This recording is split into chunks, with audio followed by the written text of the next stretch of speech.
Aduh, terima kasih semuanya. Selamat malam, sahabat-sahabat saya. Terima kasih. Saya mau nyapa satu-satu dulu nih, Oh, terutama bagi mereka yang memperlihatkan wajahnya.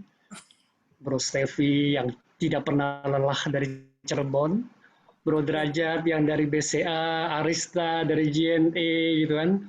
Ada Mbak Eni, ada Alfa, ada Hendry, Stefanus, Stefanus, Mas Beli Made dari Terang Bangsa juga gitu ya. Oh, banyak teman-teman yang lain juga saya lihat dari New Skin, teman-teman, thank you. Satu hal yang pada malam hari ini sebelum saya masuk kepada pengenalan tentang saya, tentang apa yang mau saya bahas, saya mau berterima kasih sekali dengan teman-teman kita dari New Skin, terutama dikenalkan waktu itu dengan Laras sama beberapa aktor, ada Bu Yuli, ada Bu Nani gitu ya, thank you banget karena saya belajar satu hal tentang terms. Semua orang berlomba-lomba untuk mengatakan new normal. Semua orang membuat sebuah judul kata pandemik, COVID-19, corona dan lain sebagainya. Tapi ketika saya punya kesempatan ambil bagian di dalam sharing di New Skin, ada satu bagian yang saya mesti buang tuh tentang new normal, tentang COVID-19, tentang hal-hal yang berbau ke sana. Saya berpikir itu hal yang sangat bagus sekali dan sejak itu saya berterima kasih, sejak itu saya tidak pakai lagi. Kecuali pada malam hari ini dalam tema besar saya adalah new normal. Ketika saya membawa new normal itu, saya mengajak kita semua untuk berpikir lebih dalam lagi tentang benarkah kita sudah normal sebelum kita bicara tentang new normal. Terima kasih juga ada Eyang Dirman yang udah siap mendengarkan dari Bang Syarah Mandiri. Terima kasih untuk udah kehadirannya teman-teman. Saya tidak bisa menyebutkan satu persatu, tapi nanti ada bagiannya buat teman-teman. Saya akan minta pendapat karena pada malam hari saya akan bawakan secara spesial 60 menit waktu saya untuk membagikan materi dan lain sebagainya dengan beberapa sampling. Lalu kita akan mengupas satu bagian dari film yang sangat terkenal dan film animasi ini menceritakan sebuah kehidupan yang sangat menarik untuk kita pelajari dari sana. Dan film ini pada tahun 2016, 2015 dia mendapatkan Oscar film animation terpendek internasional seperti itu. Oke, saya akan masuk ke screen saya. Nanti kita semua kalau saya bisa share sekarang. Ya, oke. Kenapa ini ya? Udah langsung play. Mungkin karena ya tadi lagi nyoba. Oke, nah, jadi setiap hari Rabu saya mendedikasikan untuk di Komet selain memang passion saya dan juga memang komitmen saya untuk punya ilmu diimplementasikan dan berbagi kepada siapa saja yang ingin belajar. Jadi setiap hari Rabu saya serve 4 kali, jadi tanggal 8 hari ini, 15, 22, dan 29. Dalam rangka anniversary Digimasia memasuki tahun keempat, kita membawa sebuah perubahan, sebuah perbedaan, supaya kita bisa membawa sebuah dampak yang luar biasa, terutama bagaimana kita membangun kualitas manusia Indonesia seutuhnya. Dan pada kesempatan ini juga saya ambil bagian bekerja sama dengan Sekolah Terang Bangsa. Di sini ada Pak Stefanus juga pada akhir bagian ini. Kalau teman-teman merasa bermanfaat materi ini, pembelajaran pada malam hari ini, saya ingin mengajak kita untuk mendonasikan secara langsung, karena ternyata di Cirebon banyak sekali anak-anak yang mereka ingin sekali sekolah, mereka ingin sekali belajar, tapi ternyata orang tua mereka kena PHK, mereka harus berhenti di tengah jalan, bahkan ada anak murid yang saya mendengarkan videonya, dia tidak punya ongkos pulang, dari berangkat dan pulang sekolah, dia harus jalan kaki Bapak Ibu. Ketika saya mendengarkan video itu, rekaman itu, hati saya menangis. Dan saya mengatakan nggak bisa, saya harus punya komitmen untuk membantu mereka. Percuma kalau saya mengajarkan banyak hal, tapi saya tidak pernah berbuat satu hal dan tidak mampu menyekolahkan satu atau dua orang anak. Dan itu menjadi komitmen saya dan pada malam hari ini saya ingin mengajak kita semua mengambil bagian itu. Ya kan? Berapapun satu sen pun uang yang kita donasikan itu menurut saya sangat berharga. Makanya kita ada 4 seri. Ini seri yang pertama, itu adalah kelanjutan dari Don't Eat Apple at Night. Jadi sekarang kita harus makan apelnya. Kayak gitu. Dan bertepatan, saya bawa apelnya nih. Karena apel itu selalu ada di kulkas saya, dan ini adalah konsumsi dalam seluruh keluarga saya seperti itu. Tapi karena malam, sebaiknya kita tidak makan apel. Seperti itu. Nah, yang kedua adalah always want open new doors. Gitu kan. Ini penting banget nih. Apa yang membuat sesuatu itu klik? Kayak gitu. Jadi gimana cara kita buka satu pintu yang baru? Itu menarik sekali. Nah, ini lebih menarik lagi. Ada yang tahu nggak? Ini temanya tentang apa? Silakan open mic. Kalau ada yang tahu. Ada yang tahu nggak? Yo, Bapak Ibu. Temanya apa? Or another point of view. Iya. From another point of view. Cara bacanya terbalik ya. From another point of view. Iya, from another point of view. Cara melihatnya terbalik. Jadi tema ini sangat dipikirkan dengan sangat serius supaya strategi membuat sebuah learning journey dan bukan membuat materi presentasi. Itu kita bedain seperti itu ya. Nah, dan yang terakhir ya kan kita mengulang apa yang kita lakukan dan itu bahaya banget gitu. Nah, ini saya ingin mengajak kita semua untuk belajar sesuatu bahwa bagaimana kita bisa merubah.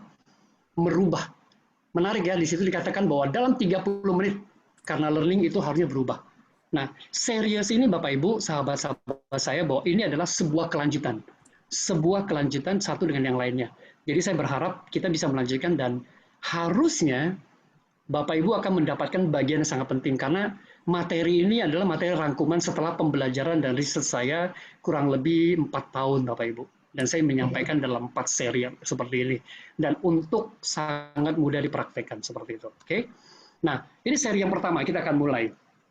Saya pengen di-chat dong teman-teman, Bapak Ibu, ketika mendengar tema ini, ketika mendengar subtema, apa yang membuat sebuah learning content itu berhasil, kira-kira apa yang Bapak Ibu, teman-teman saudara sekalian, terpikirkan di dalam kepala teman-teman. Silahkan ketik, saya pengen tahu, di-chat, ayo di-chat, tulis. Apa sih? Saya pengen lihat pola pikirnya teman-teman, dibawa kemana seperti itu. Silakan chat. Ayo, saya tunggu. 1 menit ya, saya tunggu dari sekarang. Yo. Tema Sebuah ini. learning yang efektif dari Pak Slamet. Oke, thank you Pak. Learning yang efektif. Yes, Pak Sigit, kenapa harus belajar? Kenapa harus belajar? Iya, kenapa harus belajar ini? Lalu kemudian Pak Ian ya, Pak Ian kalian namanya, sesuai kebutuhan audiens. Pak Rizky. Oke, sesuai kebutuhan audiens. Yes, Pak Rizky engaging content. Engaging content. Oke, menarik. Pak Chandra Nasuha, nah engage learning. Engage learning. Wow, udah jauh banget. Ini pasti orang-orang learning nih. Udah sampai temanya, belum 1 slide aja udah tahu deh engage learning dan lain sebagainya. Silakan. Satu orang lagi saya pengen dengar. Yes, Pak Fajarudin bisa diaplikasikan udah pasti. Oke, thank you. Bisa diaplikasikan. Ada 1 orang lagi mungkin yang wanita mungkin ada nggak? Yang wanita. Mbak Diana ada nggak yang perempuan? Bentar. Oh, oke. Saya cari yang unik ininya. Oh, oke. Ini nih dari Buni. Langsung berani mencoba dan mempraktekannya, gitu ya. Oh ya, tadi. Kenapa Pak? Diulang. Oh ya, langsung berani mencoba dan mempraktekannya. Oh, udah langsung ke sana ya. Oke, thank you. Bapak Ibu, menarik ketika kita ngomongin buah apel. Banyak orang menikmati apel. Dan ternyata menurut research mengatakan bahwa hampir semua orang pernah makan apel. Dan sekali orang makan apel, pada umumnya mereka akan tertarik makan apel lagi. Dan setiap orang makan apel, ini semua melalui research ya teman Bapak Ibu bisa search di internet ada. Setiap orang makan apel, dia tidak akan pernah kenyang, dan dia pengen lagi, seperti itu. Dan yang menentukan apel ini akan diteruskan atau enggak, adalah gigitan pertamanya. Lalu begitu gigitan pertamanya enak, dia akan teruskan. Karena ketika dia tidak teruskan, warnanya akan berubah. Kecoklat-coklatan. Ya kan, kecuali kalau kita potong-potong, kita rendam dengan air garam seperti itu kan. Itu cara orang Indonesia makan. Jadi mestinya apel ini dalam 1 gigitan, kemudian kita gigit sampai habis, lalu kita buang. Nah, menariknya adalah kenapa saya analogikan ini dengan apel. Apel membuat kita untuk menggigit sesuatu, lalu kita nikmati dan kita akan terusan. Bite side learning pada zaman sekarang. Bahwa ketika kita makan, kita rasa enak, tercapai, lalu dia akan teruskan lagi sampai dihabis, namun tidak sampai dia kenyang. Seperti itu. Nah, hari ini kita akan belajar tentang apa ya yang membuat sebuah learning content itu berhasil. Nah, saya nggak bicara tentang konten YouTube dan lain sebagainya, tapi saya bicara tentang learning content, konten pembelajaran, konten untuk belajar. Belajar itu bicara untuk bagaimana seseorang secara kualitas, secara kompetensi itu dibangun. Nah, ketika kita bicara kompetensi dibangun, kita bicara tentang knowledge, skill, ability. Ketika seseorang kompeten, dia akan perform. Nah, ketika kita bicara perform, ada dua side. Side yang pertama adalah bicara hard skill dan soft skill. Side yang kedua adalah bicara tentang apa yang membuat dia termotivasi. Apa yang membuat dia punya sebuah ability yang kuat untuk melakukan itu. Sehingga dia bisa perform. Karena banyak orang punya hard skill, punya soft skill, tapi motivasinya kurang. Ya kan, environment-nya tidak mendukung sehingga dia tidak kelihatan menjadi star employee atau star person di dalam tempat di mana dia harusnya menjadi star seperti itu. Itu terkait dengan performance. Nah, yang harus kita bicarakan pada malam ini adalah learning content itu pasti bisa berhasil sebenarnya. Nah, rahasianya di mana? Nah, sebelum ke sana, saya mungkin akan memperkenalkan sedikit diri saya. Saya alumni dari BINUS, jurusan saya Computer Science, kemudian tahun 2012 saya balik ke BINUS, Yayasan BINUS, membantu BINUS kembali untuk bangun BINUS Consulting. Di situ saya banyak belajar, memang terlibat di dalam leadership dan lain sebagainya. Kemudian saya menghasilkan dua corporate university, yaitu BNI Corporate University, Adira Corporate University, dan juga salah satu yang membanggakan adalah BNI Corporate University, itu Certified Degree Accredited Internasional. Jadi dia menjadi satu-satunya. Pada waktu itu sebenarnya barengan dengan BCA. Cuma BCA dia tidak punya branch yang di luar negeri. Waktu itu saya bicara dengan Bu Lena gitu kan, nah itu membuat berhenti. Karena salah satu syarat mereka adalah secara internasional. Karena BNI sudah punya seperti itu. Nah, dengan The Learning Guild, saya sertifikasi beberapa area yang khusus untuk di learning. MWS dan Stanford University ada background saya untuk di instructional designer. Ketika kita bicara konten, kita bicara instructional designer. How to design sebuah konten pembelajaran sesuai dengan objektif, goals, dan juga purpose-nya. Kalau IBM adalah background saya di mana saya mulai, dan beberapa sertifikasi yang saya punya seperti itu. Setiap Jumat, saya mendedikasikan diri saya untuk Indonesia dengan bicara tentang smart digital, dan terutama ini sebenarnya mengencourage orang tua, parents, dan juga anak-anak menggunakan digital, menggunakan smartphone, menggunakan teknologi untuk sesuatu yang membawa manfaat kepada kehidupan mereka. Challenge-nya sangat besar seperti itu. Lalu ini perjalanan saya selama karir saya dari tahun 93 sampai dengan hari ini. Thank God bahwa saya bisa mendirikan sebuah perusahaan yang menjadi passion saya setelah puluhan tahun. Jadi memang inilah yang saya bangun, inilah yang saya lakukan, dan sehari-harinya 100% saya mendedikasikan diri saya ada di Digimahasia. Digimahasia adalah satu perusahaan yang didirikan adalah fokus pada digital innovation and animation, khusus untuk bidang pembelajaran secara digital, membangun kompetensi manusia melalui digital, seperti itu. Oke, itu sekilas tentang saya.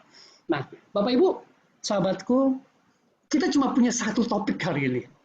Jadi agendanya nggak banyak, gitu ya. Cuma satu saja topiknya, cuma satu saja topiknya pada malam hari ini. Nah, this is the time to eat an apple if you want maximum health benefits, gitu ya. Jadi udah waktunya nih sekarang kita makan apel kalau pengen dapat sebuah benefit yang maksimal. Dari sini, ada yang punya pengalaman pribadi nggak? Makan apel memang punya manfaat?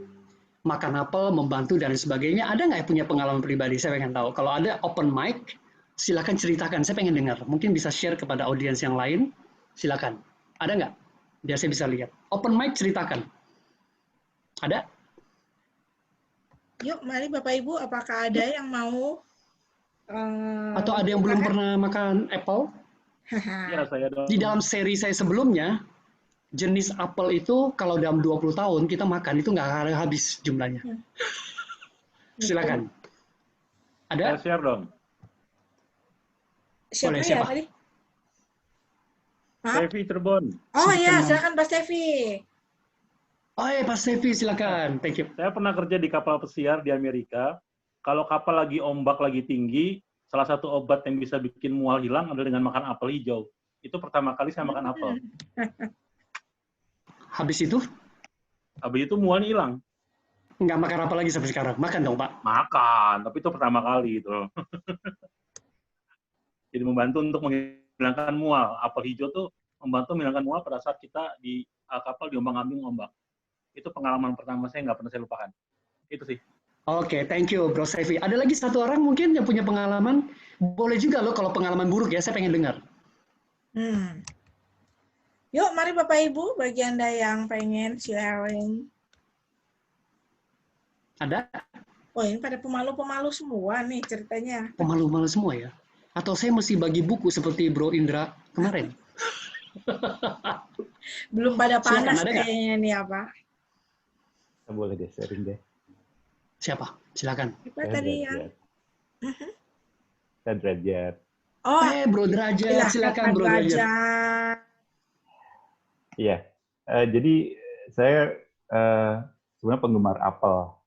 Jadi dari kuliah itu suka males makan, dan memang kalau malam makannya ya apel, tapi ya apa ya?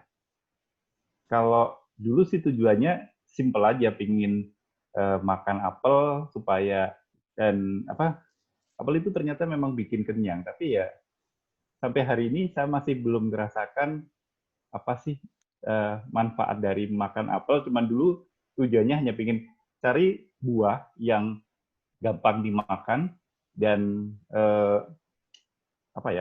bikin kenyang aja sih. Dan itu tiap malam loh, sampai ya beberapa tahun terakhir ini pun saya masih makan apel tiap malam. Karena memang malam saya jarang makan nasi, jadi makan apel.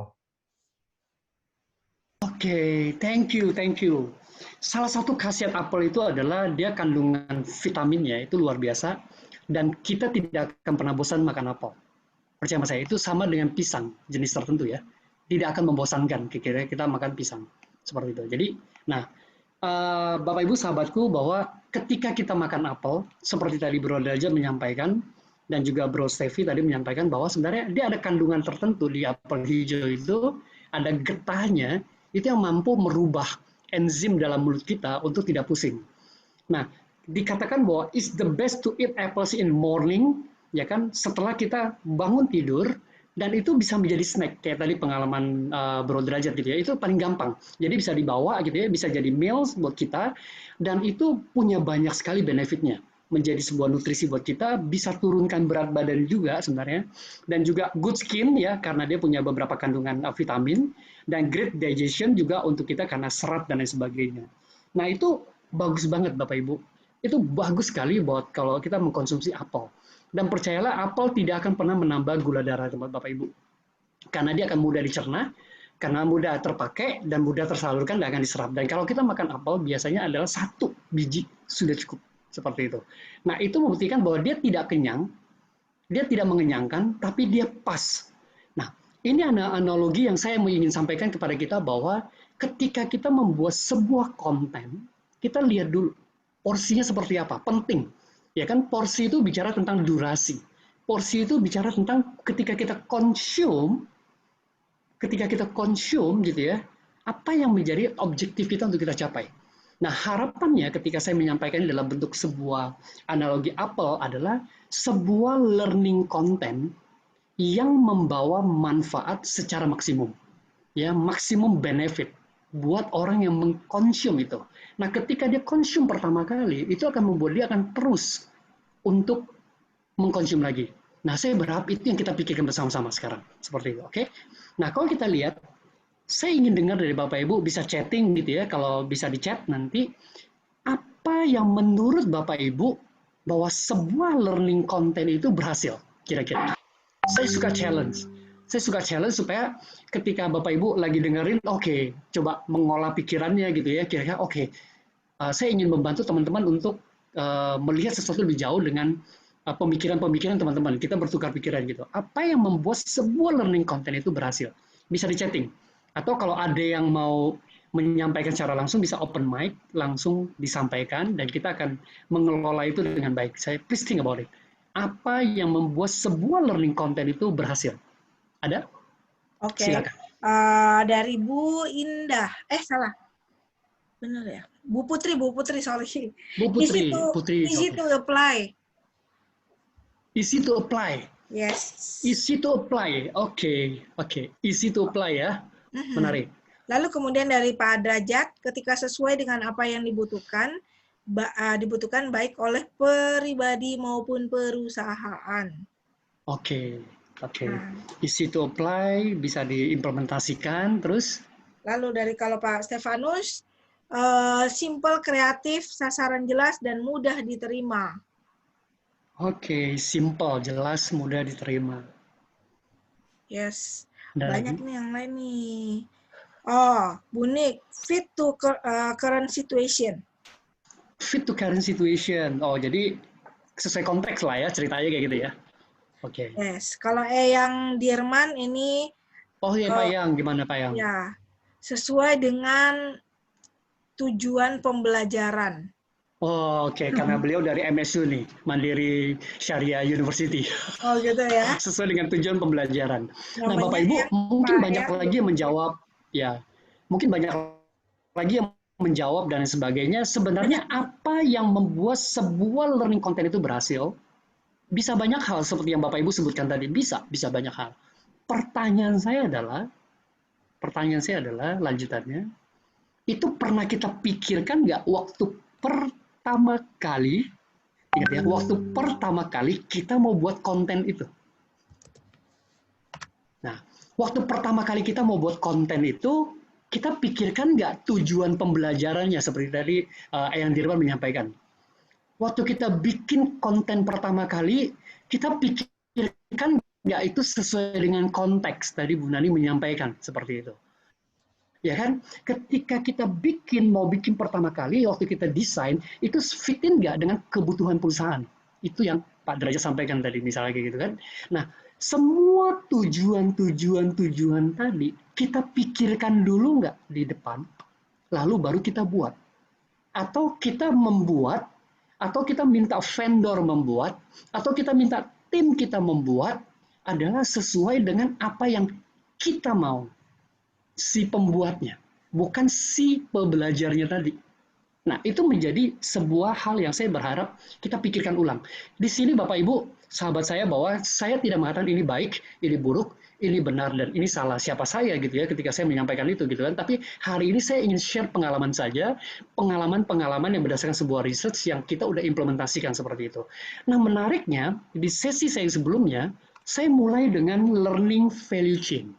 Ketika saya mulai dengan learning value chain, untuk mengukur tadi supaya dia berhasil yang Bapak Ibu sampaikan, learning value-nya apa? Buat si pembelajar tadi. Sekali lagi, learning value-nya apa buat si pembelajar tadi? Nah, saya menggambarkan di otak nih. Otak cara bekerja. Bekerja otak itu ada otak kiri kanan, ada otak kiri, ada otak kanan. Ya kan? Ada yang eksak, ada yang kreatif dan lain sebagainya. Apalagi di dunia digital pada saat ini, digital yang mengglobal, Bapak Ibu, kita sudah tidak bicara lagi bahwa cara belajar orang itu memang udah dibagi-bagi. Tapi mostly sekarang udah dikuasai dengan sebuah kreativitas yang terkait dengan visual, yang terkait dengan multimedia. Kalau dulu kita masih lihat banyak orang suka menulis karena kita punya banyak keterbatasan karena tidak punya video, tidak punya multimedia yang lain gitu. Sekarang mostly orang move ke multimedia tadi di combine. Sehingga waktu kita menonton aja, waktu kita belajar orang cerita aja di dalam bentuk sebuah cerita, itu kita bisa belajar banyak hal. Jadi buku aja sekarang bisa ditulis, habis tulis kemudian difilmkan, dan jauh lebih menarik filmnya dibanding dengan buku yang ditulis seperti itu. Nah, itu udah mengarah ke sana seperti itu. Nah, berarti orang sudah mulai berubah, learning value-nya udah mulai berubah, tapi kebutuhan setiap orang untuk meningkatkan kompetensinya untuk meningkatkan performance-nya, dia butuh kompetensi seperti apa? Still the same. Ingat ya, still the same. Environment-nya change.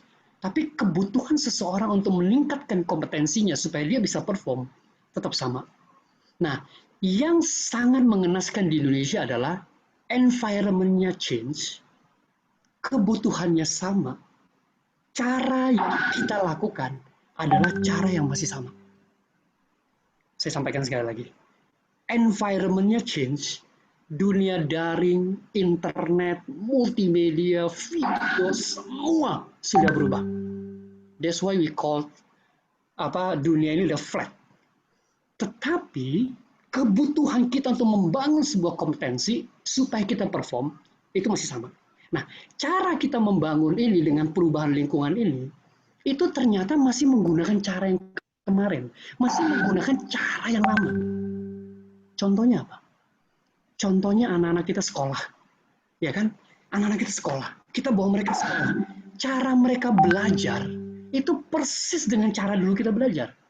Kalau di sini ada guru-guru ya, ada Blimade, ada Pak Stefanus, ada beberapa guru-guru ya.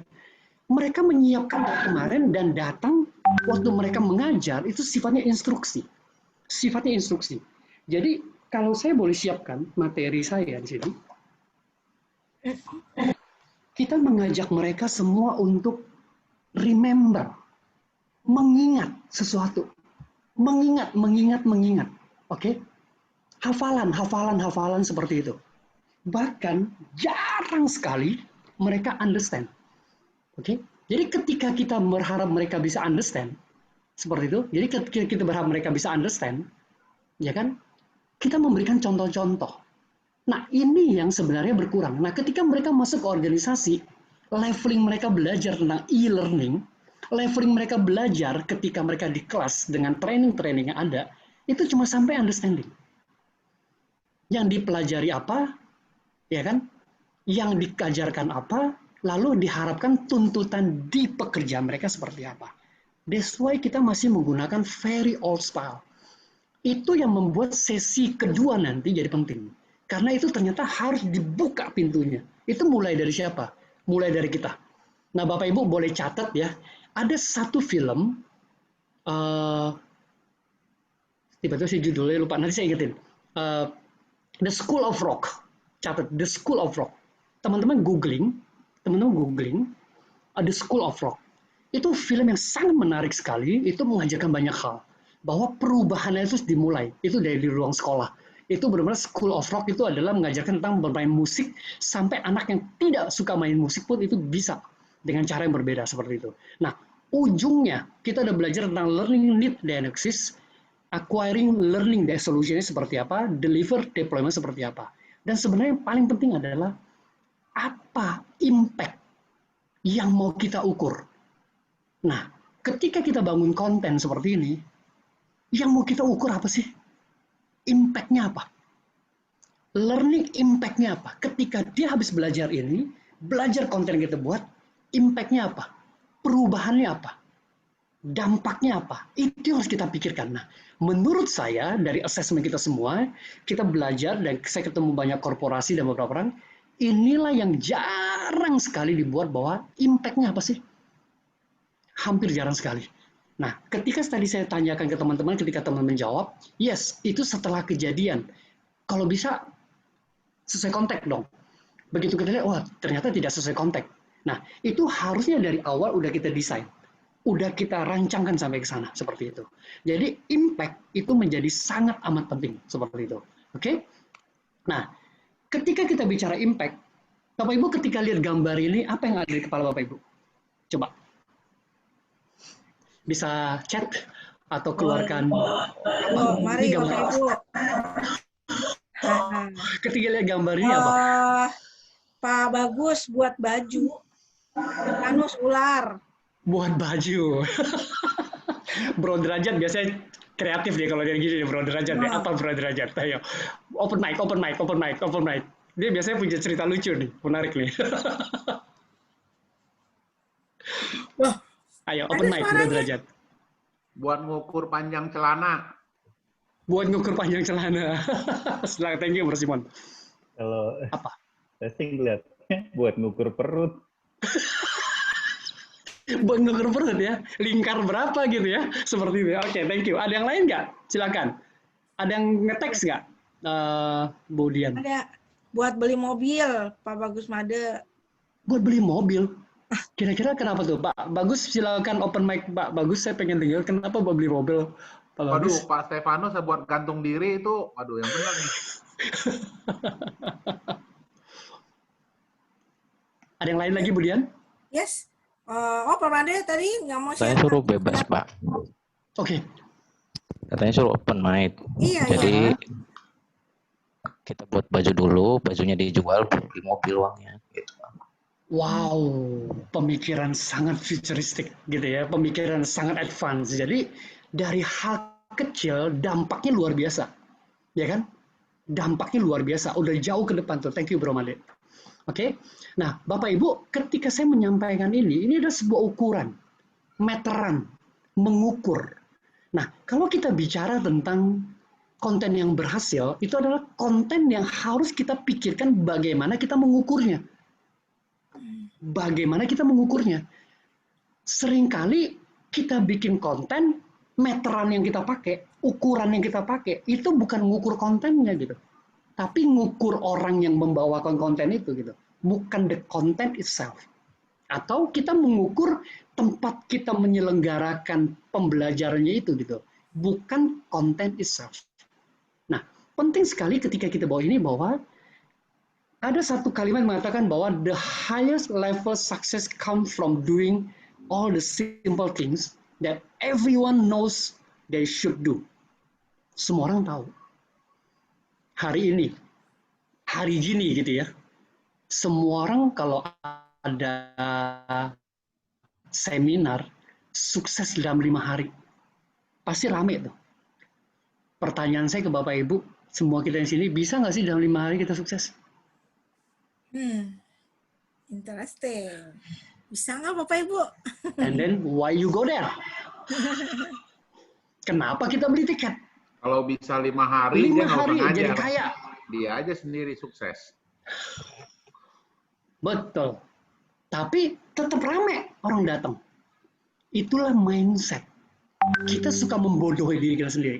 Nah, di sini yang saya mau ajak kita pikir adalah doing all the simple things that everyone know. Padahal kita memulai suatu hal yang simple. Kita tahu, semua orang tahu. Semua orang tahu. Tapi nggak ada yang lakuin. Karena kita mau shortcut. Kalau kita mau shortcut, kita mau shortcut. Pengalaman yang menarik ya, saya ketemu beberapa klien gitu, udahlah Pak, kita trending sales 2 hari aja, 16 jam. Dia bisa kok lakukan. Itu nggak fair buat saya. Saya orang sales. I'm practicing all day long, more than 10 years untuk berhasil. Practicing. 2 days. Bapak Ibu, saya punya satu cerita. Sekarang kan banyak orang main sepeda. Beberapa waktu lalu saya mengajarkan waktu pandemik mulai, anak saya yang kecil, dia belum bisa naik sepeda dengan roda 2. Lalu kami berpikiran, yuk ajarin dia untuk naik sepeda roda 2. Tapi dianya nggak mau. Satu kali dia naik sepeda roda 4-nya dia, kemudian sepeda itu rusak roda yang satunya. Problem kan datang. Saya bilang, saya nggak mau beli sepeda lagi. Ini rusak. Kamu nggak bisa. Oke, akhirnya pakai sepeda roda 3, satunya dibuang rodanya. Terseok-seok tuh nggak bisa. Kita buang dua-duanya. Tinggal 2 rodanya. Ya kan? Tinggal 2 rodanya, saya cari lapangan supaya dia boleh jatuh dan dia boleh belajar. Saya nggak akan bilang sama anak itu, saya bilang, ini cara ngayunya begini. Enggak. Saya pegang tangannya, saya pegang badannya, lalu saya dudukkan, lalu saya dorong. Sampai dia jalan. Sampai dia lakukan. 1 kali. 2 kali, 3 kali, itu ada videonya di dalam Instagram saya. Hanya butuh 2 kali, ternyata dia bisa membalance, tapi jatuh bangun. Nah, karena dia tahu sakit ketika jatuh bangun, saya nggak bisa bilang gini, namanya Tobias, Tobi, kamu harus naik sepeda.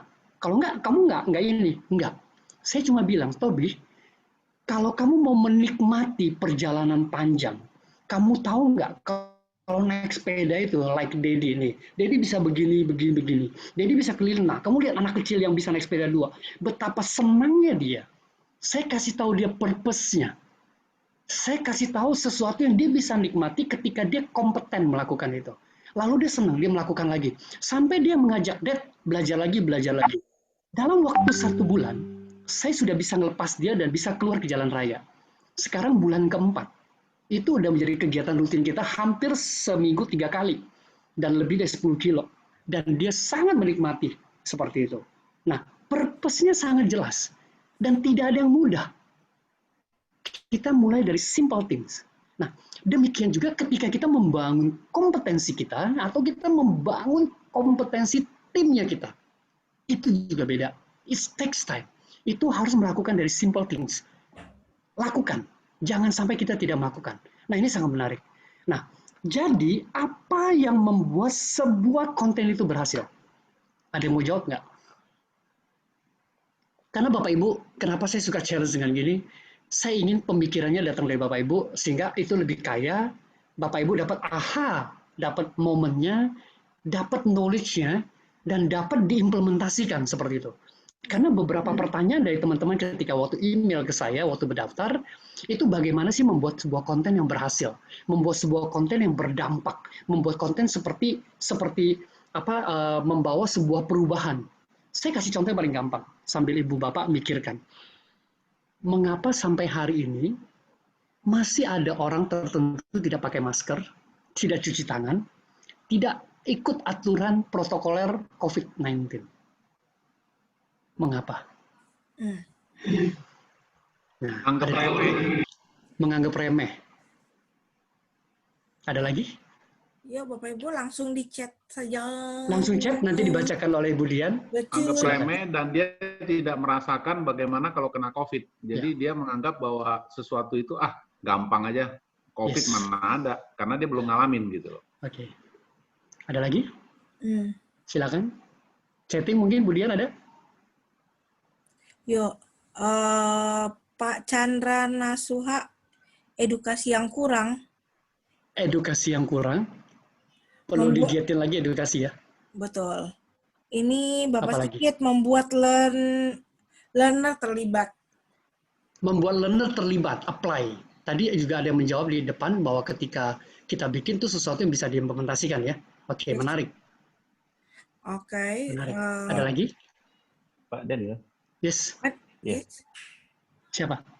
Pak Derajat, silakan. Ya, jadi mungkin konteksnya sebenarnya lebih ke mungkin saat ini banyak di antara kita yang masih dalam mindset training, bukan learning. Kalau bukan training ya. Training itu kan lebih ke giving instruction. Sementara kalau learning itu kan mengarahnya kepada discover itu mistake, kemudian kegagalan dan sebagainya. Nah, proses kita itu biasanya lebih ke training. Jadi kenapa sekarang orang hanya menggunakan masker karena mungkin dia hanya karena instruksi saja, tapi dia tidak pernah belajar dari kegagalan, kesalahan, dan sebagainya. Mungkin itu, Pak. Oke, thank you banget, Bro Derajat. Thank you banget. Insight yang sangat menarik. Banyak orang training dan tidak learning. Saya pernah punya satu sesi tentang membedakan antara educating, training, and learning, which is totally different. Seperti itu. Learning banyak didrive oleh dari keinginan kita. Kalau tadi Bro Simon juga menyampaikan, sebenarnya tipikal orang Indonesia adalah kalau dia tidak jatuh, dia nggak tahu rasanya sakit. Seperti itu. Jadi kalau keluarganya atau dia tidak mengalami kematian ataupun COVID itu, dia nggak akan sadar tuh. Itu mesti ditampar dulu istilahnya seperti itu. Kalau nggak dia akan jalan terus.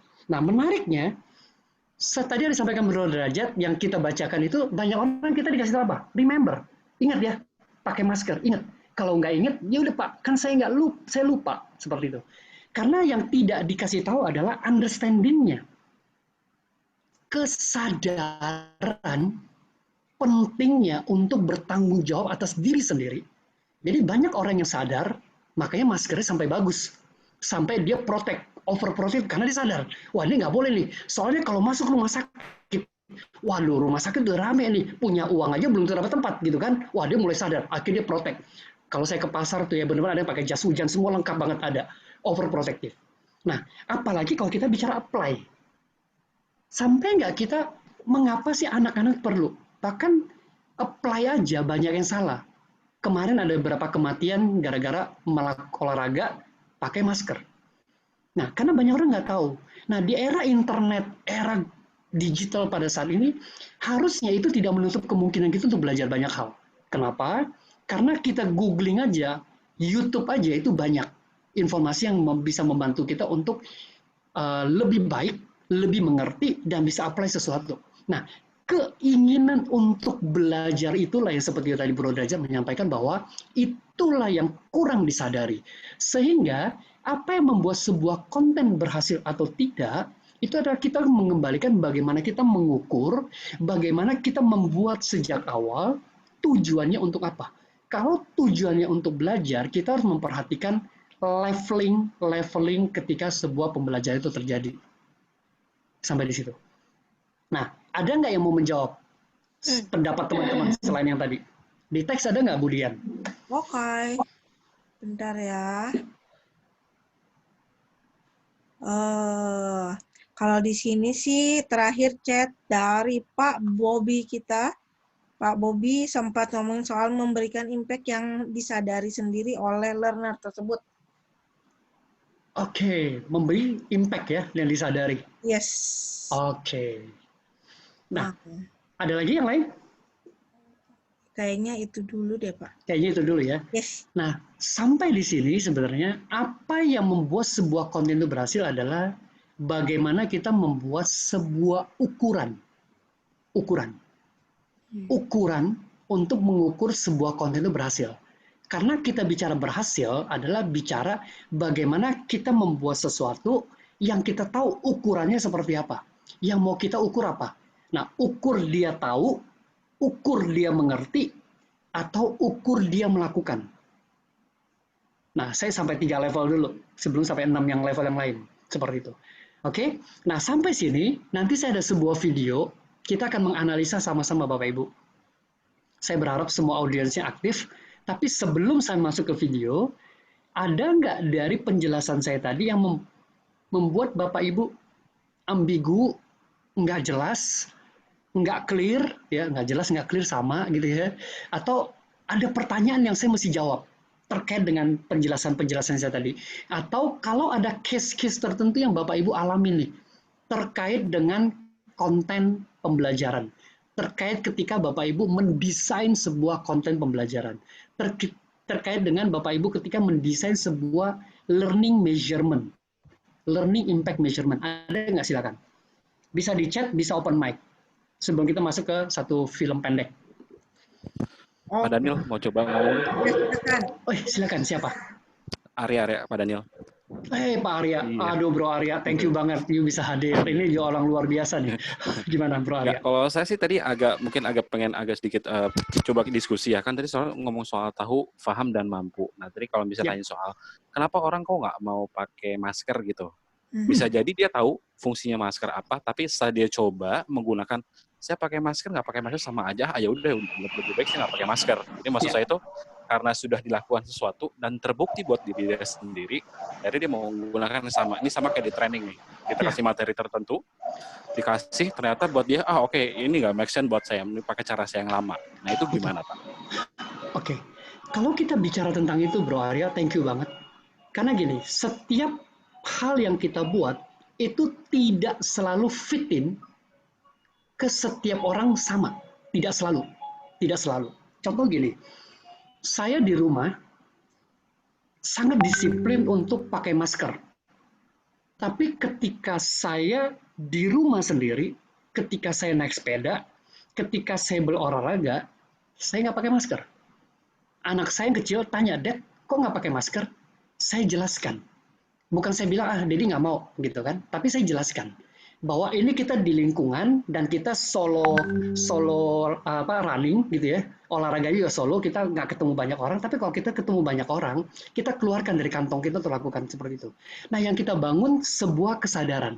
Nah, kesadaran setiap orang itu sangat berbeda. Kalau kita kaitkan dengan training, That's why profiling itu menjadi sangat penting. Siapa learners kita? Lalu objektif apa yang mau kita capai? Dan kita tidak pernah bisa menghasilkan objektif yang bisa dicapai 100%. 80 sampai dengan 70% maksimum. Kalau profiling kita benar. Nah, kalau profiling kita udah tepat, waktu kita bikin konten adalah kita sesuaikan. Nah, saya kasih contoh gini. Mungkin tadi assumption dari Bro Arya mengatakan bahwa, oh kayaknya dia tahu deh. Belum tentu. Karena banyak orang seolah-olah sepertinya tahu. Tapi belum tentu tahu. Nah, untuk itu kita perlu menguji dengan sebuah assessment. Benar nggak dia paham? Karena ternyata saya menemukan banyak orang, dia pakai masker di bawah. Atau dia pakai masker yang bahan scuba dive yang kalau dia olahraga itu bisa berhenti tuh. Ya kan, basah keringat itu kan. Nah, mereka nggak paham, tapi mereka tahu fancy-nya kayak gitu. Nah, pemahaman ini kelihatannya gampang. Justru pemahaman itulah yang sebenarnya membuat orang berubah ketika dia paham. Justru ketika mengajak orang untuk memahami sesuatu, itulah problem paling banyak yang kita dapatkan. That's why kita sering konflik. Karena tidak sepaham.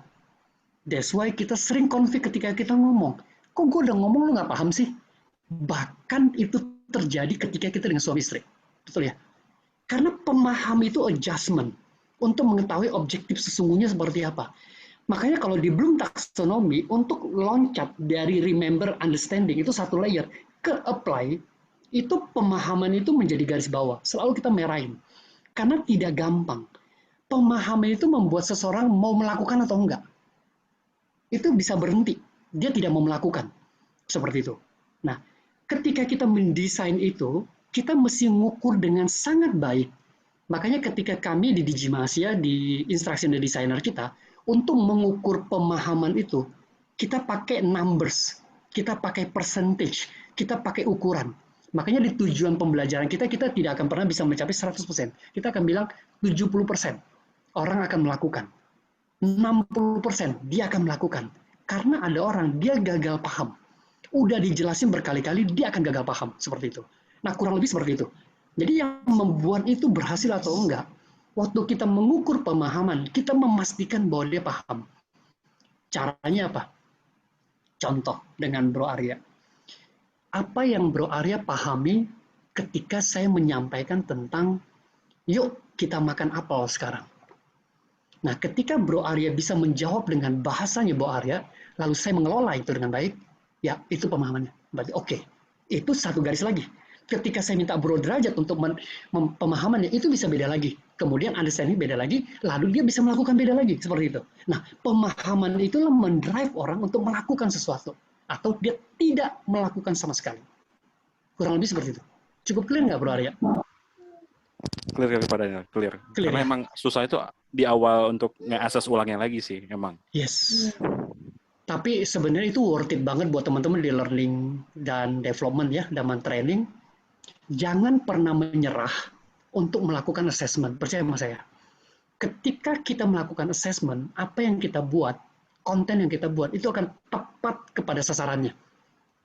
Apa yang akan kita buat itu akan tepat pada sasarannya. Jadi kita tidak akan memberikan makanan ke semua orang. Kayak gitu. Ya kan? Dan kita tidak akan frustasi. Karena kita merasa, aduh, gue udah bikin luar biasa nih. Kok nggak berubah ya? Kayak gitu. Nah, bisa salah sasaran gitu loh. Jadi hari ini sebenarnya yang berhasil adalah ketika saya menyampaikan ini. Ukurannya.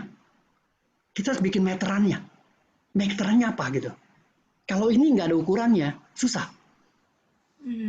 Ya kan? Ketika kita bikin goals untuk mencapai cita-cita kita, itu harus ada ukurannya. Berapa lama? Apa saja yang mesti dilewatin? Lalu kita cangking lagi, lebih kecil lagi, supaya kita lakukan. Tadi kalau nggak salah Bro Madi bilang, ketika dia lihat ini, oke, dari sini saya ngukur kain. Begitu ngukur kain, saya bikin baju. Begitu bikin baju, saya lipat gandakan. Saya punya pabrik baju. Ketika saya punya pabrik baju, berarti saya punya income yang banyak. Saya bisa beli Bentley. That's it. Cita-citanya apa? Purpose-nya apa? Beli Bentley. Dari ini. Bisa nggak? Bisa. Karena dia udah mulai dari ukuran ini. Si Bro Made tadi, dia punya keahlian menjahit. Dia pikir, one day saya akan jadi kaya. Nah, tinggal kita set, Bro Made, mau diselesaikan dalam berapa lama? Seperti itu. Yang pasti tidak bisa 5 hari. Atau 5 bulan. ya kan?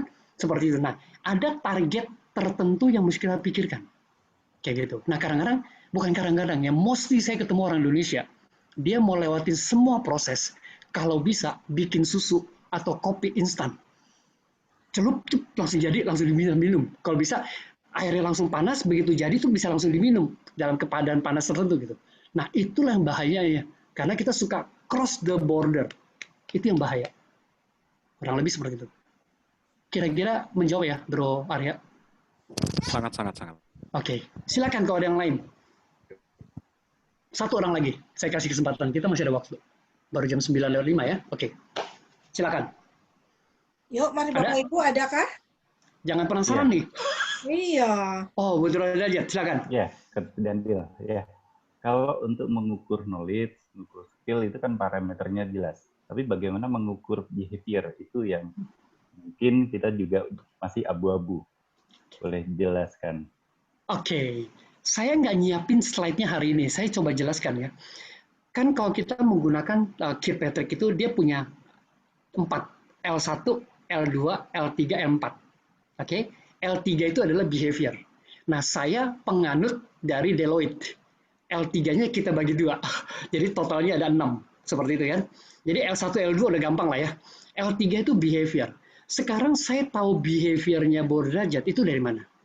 Oke, satu, saya harus percaya Bu Derajat jujur. Jadi ada assessment mengukur dirinya. Yang kedua, saya pengen tahu dari partnernya Bu Derajat yang paling dekat, yang merasakan impact-nya untuk memberikan penilaian terhadap Bu Derajat. Benar nggak? Nah, ukuran itu mesti sama. Seperti itu, ya kan? Nah, itu ada potret. Itu yang kita bilang 360 derajat. Jadi, oh benar kok, dia memang berubah setelah dia training sales. Artinya, dia rajin melakukan sales call. Dia rajin datang pagi. Kemudian dia sering mengunjungi kliennya. Itu kelihatan. Jadi, orang lain yang bilang. Nanti dibuktikan dengan satu orang lain. Nah, itu berarti ada change-nya. Nah, biasanya ketika kita training, kita balik ke rumah, balik ke kantor, nggak ada tuh yang ukur kita. Nggak ada perlu. Jadi, tanya Bro Derajat aja. Atau paling atasannya Bro Derajat bilang, kamu udah training, udah bagus. Udahlah, ngapain sih gitu, udah lakuin kayak gini. Caranya dia lagi kan. Nah, itu di opposite. Bagaimana orang bisa berubah, satu, yang akan mengukur perubahan itu menggunakan metodenya, sedangkan yang balik, dia berharap ada metode untuk dia berubah, itu tidak dilakukan. Nah, itu behavior change. Lalu ditambah satu lagi dari dari Deloitte adalah dikatakan bahwa kalau Bro Derajat dan partner Bro Derajat mengatakan yes, sekarang saya tanya lebih luas lagi. Satu timnya Bro Derajat merasakan itu nggak? Jadi udah lebih luas lagi. Impact-nya. Oh, berasa Pak. Artinya sales kita satu tim naik nih. Nah, ketika tim satu naik, satu departemen berasa nggak? Nah, kalau satu departemen berasa, dia akan masuk ke sampai yang namanya ROI. Kalau departemen itu semua membawa impact, pasti perusahaan akan membawa impact. Tapi ketika kita tahu departemen ini, misalnya departemen salesnya membawa impact, tapi departemen supportnya, bagian call centernya, payah nih, tidak after sales service-nya jelek nih, kan dampak ke sini. Nah, kita tahu problem-nya di sana, lalu kita beresin yang di sana, sehingga ROI-nya naik untuk the whole company. Nah, itu bagi dua seperti itu. Menjawab nggak, Bro? Menjawab sih, memang problemnya ketika pakai pengukuran 360 derajat, karena itu areanya adalah di institusi atau di perusahaan, biasanya kadang-kadang kita masih pakai topeng. Dan bisa nggak sih kalau misalnya L1, L2 tanpa ke L3, kita langsung mengukur di L4-nya? Kalau bisa, pasti bisa. Tapi proper atau enggak? Gitu kan? Nah, itu tidak proper. Di dalam ilmu yang saya pelajari tentang pengukuran, assessment, that's why bagian tim assessment center itu adalah part of dari learning organization. Karena waktu dia assess siapa yang akan join the company, kompetensi apa yang mau dibangun, lalu dia disalurkan ke semua bagian yang akan membangun kompetensinya, lalu dia menyalurkan ke orang yang kepake dengan satu ukuran yang sama. Jadi bisa dipertanggungjawabkan dari A to Z-nya. Sekarang, makanya tadi saya bilang di awal sekali, kita tahu nih harusnya bangun kompetensi kayak gini, tapi kita masih pakai cara yang lama. Apa? Assessment-nya orang HR, yang rekrut orang HR. Nanti kalau udah direkrut nggak tahu seperti apa, lu kurang oke, kirim ke orang training untuk di-develop. Nah, orang training atau orang learning punya katalognya sendiri nih. Nah, udah di training balik, usernya punya caranya sendiri. Bisa bayangin nggak? A, B, C. Nggak pernah connect, yang kasihan siapa? Learners-nya. Seperti itu. Nah, that's why konsepnya di corporate university, di sebuah learning organization, bukan training ya, learning organization, mulai siapa yang akan direkrut, di-assess, sesuai nggak dengan kebutuhan user, lalu dia di-developnya seperti apa, ketika habis di-develop, ukuran yang dipakai, assessment yang akan dipakai setelah dia ke lapangan, itu harus dari orang yang sama, minimal tim yang sama, disepakati bersama, supaya tahu, termasuk atasannya, termasuk departemennya, termasuk timnya, kayak gitu. Nah, pada umumnya sekarang, yang bikin konten siapa, yang ngajar siapa, yang assess siapa, yang akan make siapa. Nah, itu yang sebenarnya yang saya pikir malam ini, saya ingin mengajak semua teman-teman di learning untuk berani menyampaikan. Di BNI, saya udah berhasil. Di BNI saya udah berhasil. Di CMB Niaga, saya udah berhasil juga. Akan dilakukan seperti itu. Dan udah mulai jalan. Sehingga ketahuan benang merahnya. Seperti itu. Ya kan? Nah, di BCA setahu saya pernah ngomong sama Bu Lena waktu itu. Ya kan? Waktu kita ngukur hard kompetensi sama soft kompetensi aja, kita cari top performer-nya waktu itu, kita lihat, kok seseorang harus punya 5 ya hard kompetensinya sama soft kompetensinya gitu. Jadi ketika kita interview dengan top performer-nya, dia cuma punya 2 kompetensi yang udah buat dia perunggul banget. Which is untuk mencapai 5 itu luar biasa. Tapi kamus kompetensi kita bilang seperti itu kan. Lalu kita tanya, bikin kamus kompetensi siapa? Konsultan. Misalnya seperti itu kan. Nah, itulah yang kita sedang perbaiki. Kurang lebih seperti itu sih, membantu sebenarnya. Jadi tidak salah karena kita kan secara company kita udah dari dulunya seperti itu. Kita turun. Nah, sekarang kita mesti lakukan sebuah perubahan-perubahan menurut saya. Untuk adjust supaya lebih baik. Seperti itu sih. Ya, itu. Menjawab nggak? Oke. Kemute ya. Yes. Ya. Oke, silakan diulang. Jadi itu artinya berarti di awal ketika kita melakukan DNA, learning map itu akan jadi backbone-nya ya. Betul. Dan itu tugas teman-teman di L&D sebenarnya. Kalau di sini ada CEO, ada C-level, saya sangat menyarankan. It's work, percaya sama saya. It's work and prove it already. Seperti itu. Oke, thank you. Ya, thank you. Silakan, kalau ada lagi yang lain, ada teks nggak, Bu Dian? Jadi ini so far sih aman ya. Bapak Ibu, kalau misalnya Bapak Ibu ada pertanyaan apapun, please Bapak Ibu jangan menunggu sampai terus kemudian sesi tanya jawab kayak gitu Q&A Bapak Ibu. Karena di sistem kita spontan aja gitu ya. Oke. Kalau nggak ada, saya akan lanjut.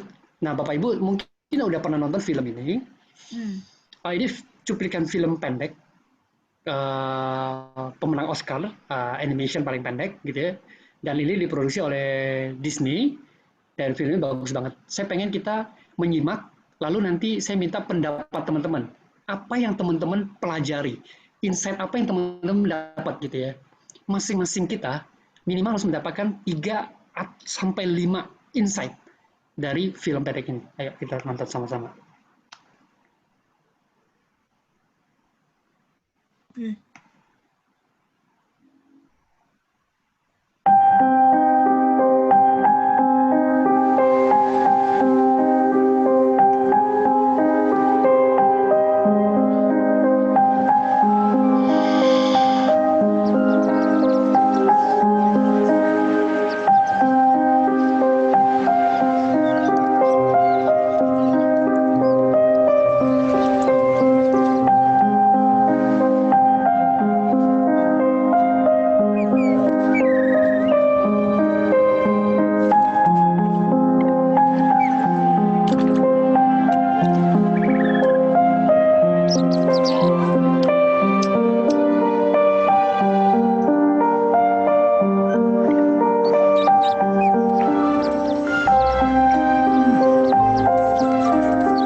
silakan tulis 3-5 insight dalam satu kata-kata yang pendek, ya. Bapak Ibu, apa yang Bapak Ibu dapatkan? Terus kalau ada dari teman-teman yang mau share open mic, silakan. Saya kasih kesempatan. Bagi terutama experience is everything. What, Pak? Experience is everything. Experience is everything. Oke, silakan. Ada yang lain? Silakan. Ini menarik sekali Bapak Ibu, menarik sekali. Nanti saya share ke teman-teman untuk video ini ditonton sekali lagi. You will learn a lot of things. It's about how you develop the very good impact content. Sip. Dengan film ini, silakan. Yes, ini dari Pak Sigit Perdana. Pak Sigit Perdana, oke silakan. Apa tuh Bu? Amati, tiru, modifikasi, lakukan terus-menerus sehingga jadi habit. Oke, menarik. Yes. Lalu kemudian kalau Pak Rahman. Ini insight ya, Jadi bisa apa aja. Kita memperkaya satu dengan yang lainnya. Makanya saya melibatkan semua dari kita untuk memberikan insight. Silakan. Pak Rahman apa tadi? Oh salah nih, kalau Pak Rahman malah izin live. Oke. Thank you Pak Rahman. Pak Rahman. Nah, Pak Sigit ngomong lagi, berani mencoba. Berani mencoba. Oke. Pak Kurniawan, pembelajar untuk menjadi tangguh. Oke, pembelajar menjadi tangguh. Yes. Ada lagi? Nggak ada yang mau open mic nih. Saya kayaknya belum lihat semua mukanya teman-teman nih. Ayo, silakan. Ibu, mau open Bu Tiara mic? mungkin? Dari tadi saya menyiar Bu Tiara. Ayo silakan open mic Bu Tiara. Apa yang Bu Tiara dapatkan dari film pendek tadi? Silakan. Hai Pak. Halo. Ini sih kayak observasi itu jadi hal yang penting. Observasi. Terus dari itu bisa jadi kita melakukan sesuatu yang berbeda dari orang lain, itu tuh ternyata kita bisa lihat hal yang lebih jauh gitu. Oke, mendalam ya. Jadi kalau kita melakukan tuh kita malah dapat sesuatu yang lebih jauh. Kayak gitu. Oke, thank you Bu Tiara. Silakan kalau ada yang lain. Dari yang lain siap-siap ya, open mic boleh Bapak Ibu, tapi ini aku bacain dulu dari Pak Indra. Open-minded, bahaya, learning, dan action. Open-minded, bahaya, learning, action. Yes. Oke. Saya pengen dengar dari Bro Rahman deh. Dia udah siap dengan topi terbaliknya. Bro Rahman, silakan. What the insight ya juga Pak Bro Rahman? Still in here. Dia kayak nggak dengar ya? Karena tadi dia minta izin untuk keluar. Masih ada ya? Saya belum lihat sih. Ada. Oke. Dia jadi host soalnya. Oke. Pak Rahman. Ada yang lain mungkin? Pak Chandra, ketika memahami sesuatu maka banyak hal yang bisa didapatkan. Oke. Ada lagi yang lain? Thank you, Bu Chandra. Ada lagi nggak? Oh, sebentar, coba. Boleh sharing dikit? Yes, boleh banget. Boleh, siapa nih? Pak Indra, malam Bro Daniel. Oh, Oke. Thank you Bro Indra, akhirnya you make it. Thank you. Silakan. Ya. Jadi dari film itu saya melihat awalnya adalah bahaya dia open mind terhadap keterbukaan dunia barunya. Jadi semua dilihat dari dunia baru, dari sudut pandang baru. Maka kemudian dia belajar, dan ternyata ketika dia melihat dari sisi pandang baru, akhirnya dia melihat ada sesuatu yang istimewa di sekelilingnya. Yaitu ada binatang baru yang muncul dari bawah, tapi juga sekaligus di sana ada pembelajaran.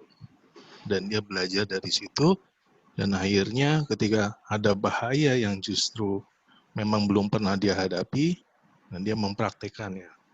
Dan setelah itulah baru kemudian dia mendapatkan sesuatu learning dan action kembali, learning kembali, dan akhirnya dia menjadi keahlian. Dan dia sharing pada yang lain. Oke, thank you banget. Aduh, dalamnya banyak juga. Ada yang lain mungkin? Menambahkan 1 atau 2 orang lagi open mic, saya kasih kesempatan, silakan. Oke, yang mau open mic, ini sambil tunggu yang mau open mic, ini dari Pak Made. Oke, Pak Made apa?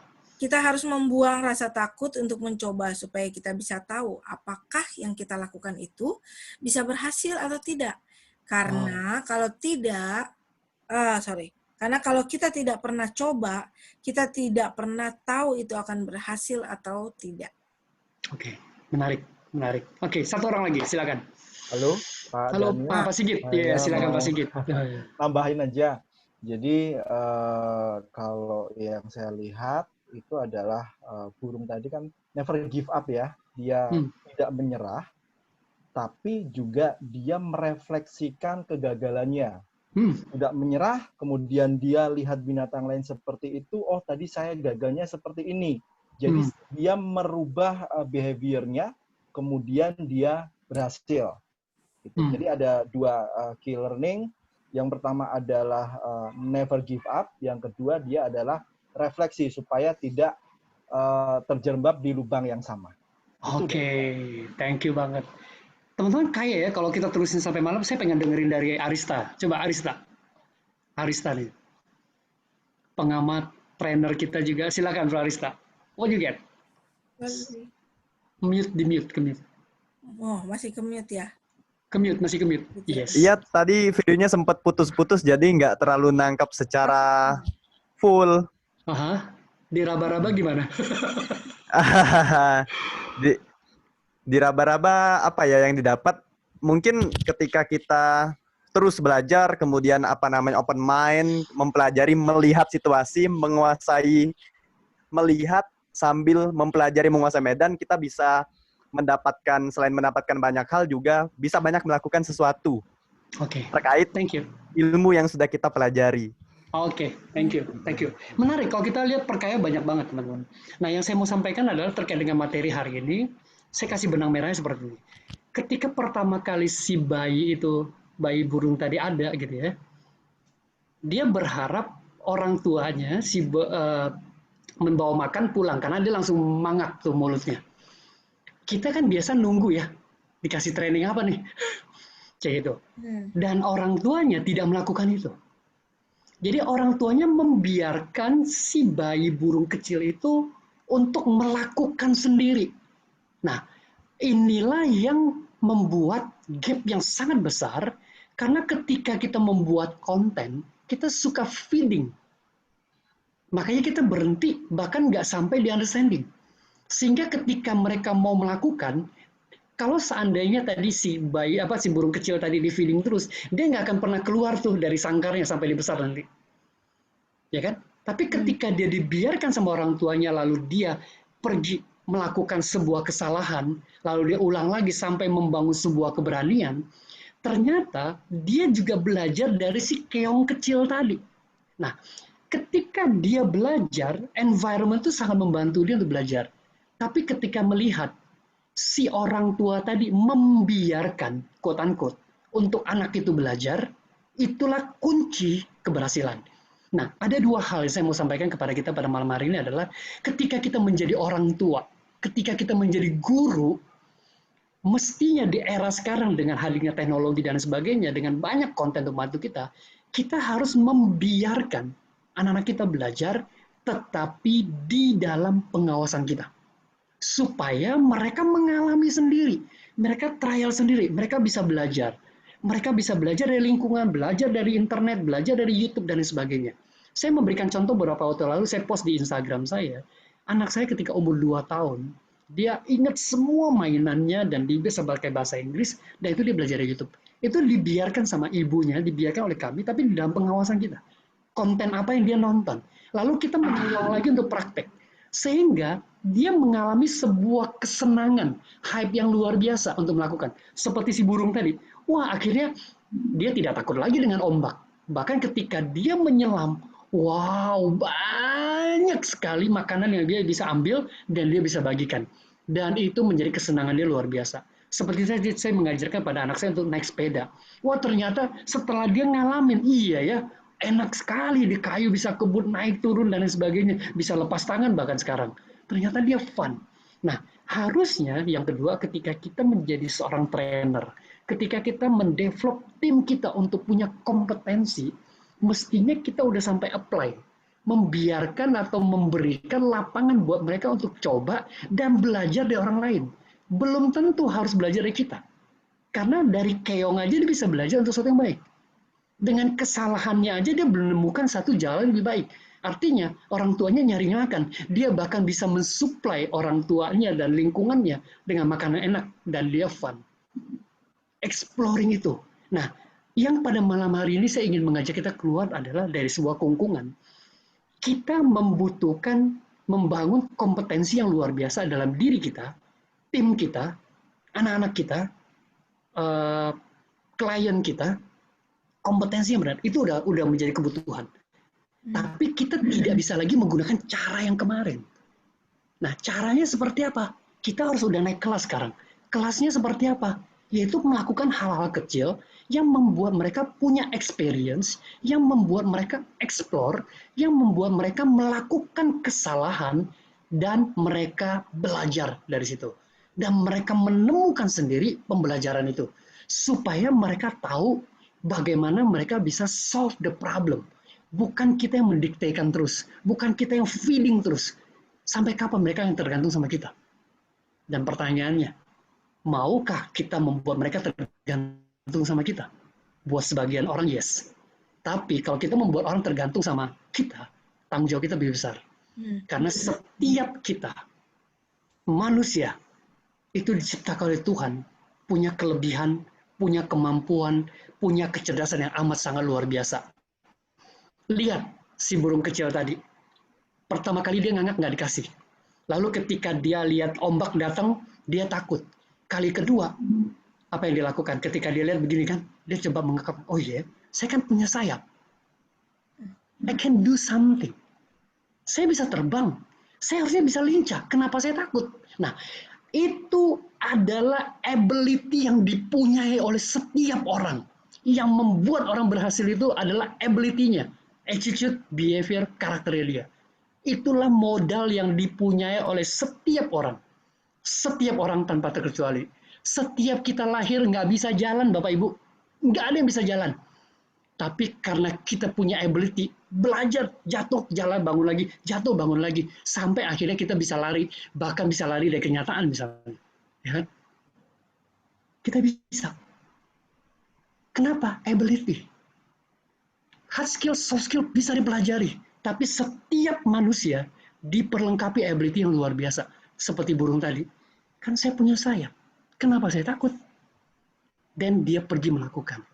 Dia coba, dia loncat, dia tinggal lakukan lagi. Coba, loncat, lakukan lagi. Sampai akhirnya dia membawa sebuah dampak. Dia yang feeding all the food buat yang lain. Itulah impact yang harus kita buat. Nah, itu yang saya mau sampaikan pada malam hari ini. Sampai di sini ada pertanyaan, ada insight baru yang teman-teman mau dapatkan? Silakan. Oke. Saya boleh Pak Daniel nanya? Boleh, silakan. Thank you. Ini karena Pak Daniel ceritakan lagi tentang videonya, jadi saya ingat seorang anak elang ketika belajar terbang. Itu kan sama ya? Sama. Ketika elang belajar terbang, dia ditaruh ke tempat yang paling tinggi, terus sengaja dijatuhkan. Sampai akhirnya sayapnya terlatih sendiri untuk terbang di udara. Betul. Nah, pertanyaan dalam konteks manusia. Kadang-kala kan ketika kita ingin melatih, katakanlah tim kita atau rekan kerja kita, ability, kemampuan ada, tapi willing untuk dia belajar, kemauan untuk belajarnya itu, kadang-kala kan rendah karena ada di comfort zone. Bagaimana cara kita kira-kira memunculkan apa ya, nggak apa-apa di zona nyaman nih, tapi setidaknya mereka melebarkan kemampuannya, melebarkan skill-nya, melebarkan attitude-nya untuk belajar hal baru lagi, meskipun memang saat ini memang sudah nyaman. Kiranya seperti itu pertanyaannya. Coba diulang Pak pertanyaannya. Itu statement atau pertanyaan dari? Pertanyaannya apa? Pertanyaan. Bagaimana caranya supaya kita itu mengajak mereka untuk willing juga untuk mempelajari hal baru, kemudian untuk mengajak lari bersama gitu loh maksudnya. Oke. Kita tidak bisa mengubah orang, tapi kita bisa membantu orang untuk lebih baik. Kita tidak bisa merubah orang, tapi kita bisa membantu orang untuk lebih baik. Oke? Yang menjadi baik itu bukan kitanya, tapi orang tersebut ketika dia ngambil decision untuk berubah. Saya kasih contoh gini. Percaya nggak Bapak Ibu, setiap kita itu bisa berenang dan akan ngapung kok di air. Percaya nggak? Ada nggak dari kita yang nggak bisa berenang sampai hari ini? Saya nggak bisa. Ya. Coba Bro Arista terjun ke kolam renang, percaya saya nggak ngapung. Karena yang menenggelamkan Anda itu adalah ketakutan Anda. I prove it. Nonton video, anak orang Amerika itu bayi-bayi itu untuk diselamatkan, takut ada tsunami dan sebagainya, itu dari umur kecil itu dilempar ke kolam dan mereka berenang. I did it for my son. Pada umur 1,5 tahun, karena dia punya problem dengan jantung, saya dorong dia dengan berani, saya membuktikan teori dan ternyata dia bisa berenang. Jadi umur 2 tahun dia udah bisa berenang. Saya cemplungkan. Karena yang menenggelamkan kita tuh rasa takut. Nah, willingness itu bagian dari ability. Ketika dia tidak mau, itu dia excuse. Dia excuse. Ability-nya nggak kuat. Jadi saya menyebutnya adalah you mau make result atau make reason. Kalau you make result, just do it. Kalau you make reason, ya habis gimana ya? Habis gimana ya gitu. Itu kembali ke masing-masing. Kalau tanya saya mau make result, bukan reason. Seperti itu. Karena orang yang excuse, dia akan bilang willing, dia nggak willing. Bukan. Tapi ability dia nggak kuat. Kan kalau kita bicara ability, itu kita bicara karakter. Attitude-nya dia gitu loh. Contoh. Orang yang susah di jalanan, kenapa tingkat survival lebih tinggi dibanding orang kaya? Yang semuanya di-feeding. Karena dia nggak punya jalan. Iya. Yang ingin yang dicapai. Yang satu udah disiapin. Dia nggak pernah susah. Yang satu lagi dia mesti mengais-ngais untuk dapat. Seperti itu. Nah, ability-nya dia sama ability orang kaya ini beda gitu loh. Karakternya juga beda. Makanya ketika kita lihat, maaf ya Bapak Ibu, kalau ada orang misalnya tiba-tiba hari ini, dia pulang dari luar negeri, lalu dia bikin saya bisnismen nih, saya punya kafe luar biasa, bikin di The Plaza, 1 lantai gitu ya, wah kaya banget. Itu bukan orang berhasil. Karena orang yang dimodali orang tuanya dan dia bisa bikin. Apakah dengan ROI segala macam di 2-3 tahun ke enggak.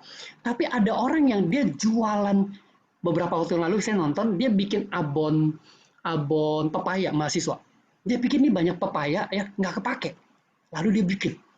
Ya kan bikin salah lagi. Akhirnya bisa jual dan omsetnya sekarang 1 bulan 10 juta lebih minimal dan membantu orang situ. Itu orang yang berhasil. Kenapa? Karena challenge yang dihadapi itu berbeda. Nah, ability-nya apa? Karena dia mau coba gitu loh. Gitu. Nah, kalau kita bicara purely ability, attitude, behavior, karakter, environment, keluarga, lingkungan itu menolong kita atau merusak kita. Makanya hati-hati. Hati-hati. Kita bergaul dengan siapa? Kalau teman-teman belajar dari power karakter gitu ya. Apa yang kita tonton, apa yang kita lihat, apa yang kita baca, apa yang kita dengar, itu masuk semua ke kepala kita. Itu akan merubah cara perilaku kita. Bahaya. Jadi kalau orang yang selalu bilang, gue pengen.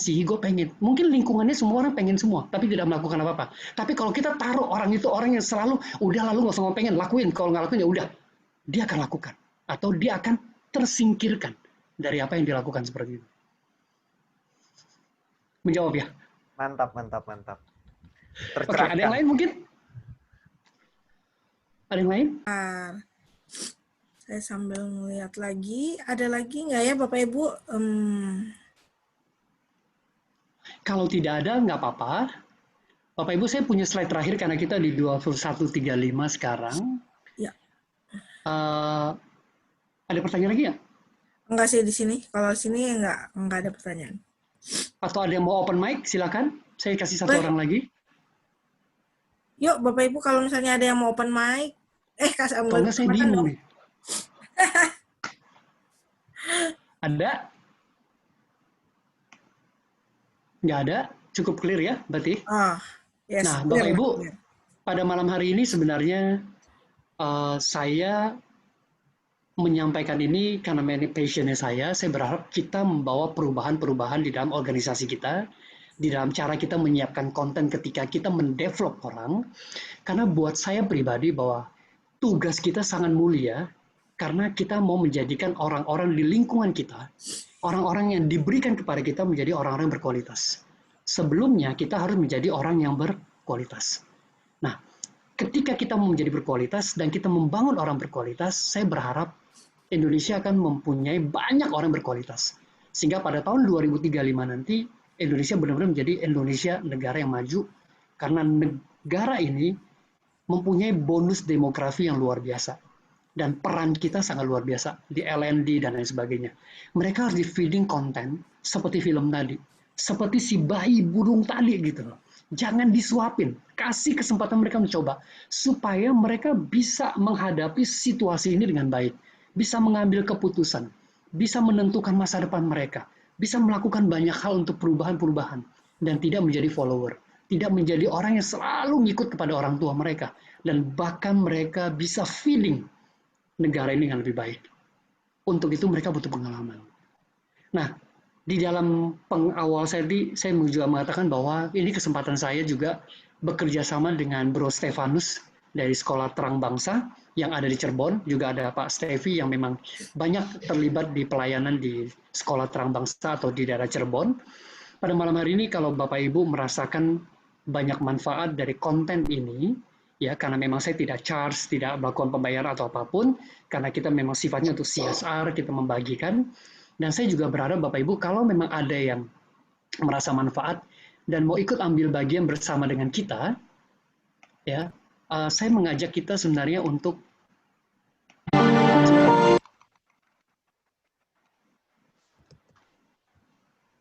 bisa peduli kepada anak sekolah, putus sekolah. Jadi Yayasan Terang Bangsa sendiri sudah memberikan harga yang sangat menarik untuk anak-anak putus sekolah, untuk anak-anak sekolah di daerah Cirebon. Tapi karena pandemik ini ternyata banyak sekali dari mereka yang putus sekolah di tengah jalan. Jadi kalau Bapak Ibu merasa membawa manfaat dari materi hari ini dan sebagainya, dan juga mau bersama dengan saya dan Liji Mahasia dan beberapa komunitas lainnya untuk ambil bagian, Bapak Ibu bisa scan QR code ini, ya kan? Bisa langsung kirim berapapun donasi Bapak Ibu itu sampai ke Yayasan Sekolah Terang Bangsa di Cirebon untuk membantu mereka yang sekarang di tengah jalan, mereka putus sekolah. Yang orang tua mereka itu adalah kena PHK, kehilangan pekerjaan dan lain sebagainya, sehingga anak-anak mereka tidak bisa melanjutkan sekolah. Ini bukan beasiswa. Ini juga bukan beasiswa kita kasih kepada mereka yang pintar, mereka yang cerdas, bukan. Tapi benar-benar mereka membutuhkan untuk mereka melanjutkan sekolah mereka. Seperti itu. Jadi berapapun numbersnya, silakan Bapak Ibu bisa scan QR Code ini. Nanti materinya kita akan bagikan juga. Dalam 1 bulan Juli ini, kita akan mengumpulkan. Nanti pada sesi terakhir, di minggu terakhir, di hari Rabu, Pak Stefanus yang hadir bersama kita pada saat ini akan memberikan report. Kita terkumpul berapa. Untuk berapa anak nanti akan dipertanggungjawabkan seperti itu. Jadi tidak ke saya atau tidak ke lembaga kita yang menyelenggarakan ini, tapi ini bagian daripada kita untuk peduli kepada anak-anak yang putus sekolah di tengah jalan, supaya mereka tetap bisa melanjutkan sekolah mereka. Saya pikir kalau bukan kita, siapa lagi? Mereka membutuhkan uluran tangan kita. Anak-anak ini perlu melanjutkan sekolah mereka. Anak-anak ini perlu mengenyam pendidikan. Jadi saya ingin dalam komunitas ini, dalam setiap Bapak Ibu yang merasakan manfaat, Bapak Ibu boleh scan langsung lewat M-Banking Bapak Ibu, bank apapun yang punya M-Bankingnya itu bisa langsung tertransfer dan disebutkan namanya aja. Dengan jumlah berapa nanti Pak Stefanus pada sesi terakhir kita akan announce, dan kepada mereka yang terlibat juga kita akan announce dalam media sosial kita juga, seperti itu. Itu saja Dian yang perlu saya sampaikan. Saya kembali ke Dian. Terima kasih. Oke. Thank you Pak for sharing. Keren banget. Pak Daniel dengan semangat beliau ya. Kasih plus dulu dong buat Pak Daniel semuanya. Thank you. Yes, Bapak Ibu jangan kemana-mana Bapak Ibu. Please, mari kita akan melakukan foto bersama terlebih dahulu. Foto bersama dulu. Siapkan kamera Anda, pastikan dibuka, dan yang paling menarik Bapak Ibu, Anda tidak hanya mendengarkan materi yang diberikan dengan penuh antusias secara gratis, tapi juga beliau mengajak Anda untuk melakukan CSR gitu kan, berbagi untuk orang-orang, buat anak-anak yang kita tahu mereka itu adalah para penerus bangsa yang siapa lagi lah Bapak Ibu yang bisa membantu. Dan saya berterima kasih juga buat beberapa teman-teman yang hadir yang pertama kali, buat Bro Rahman juga menyempatkan waktu, terima kasih luar biasa gitu ya, udah sangat high level. Buat Mbak Eni dari PIHC, buat beberapa teman-teman, Bu Ni dari New Skin gitu ya, teman-teman di New Skin, dan ada staff saya juga, ada Boboy gitu ya, dan juga ada Pak Eyang Dirman yang senantiasa ikut. Terima kasih Pak. Buat teman-teman yang pertama kali Semoga ini menjadi manfaat buat kita semua, buat yang sering ikut.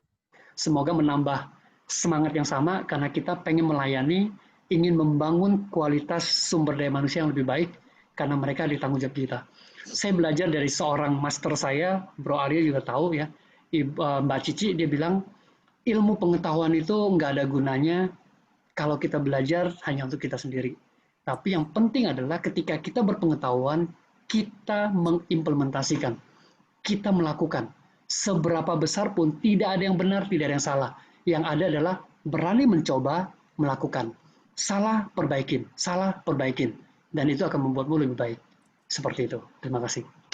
Oke, thank you so much.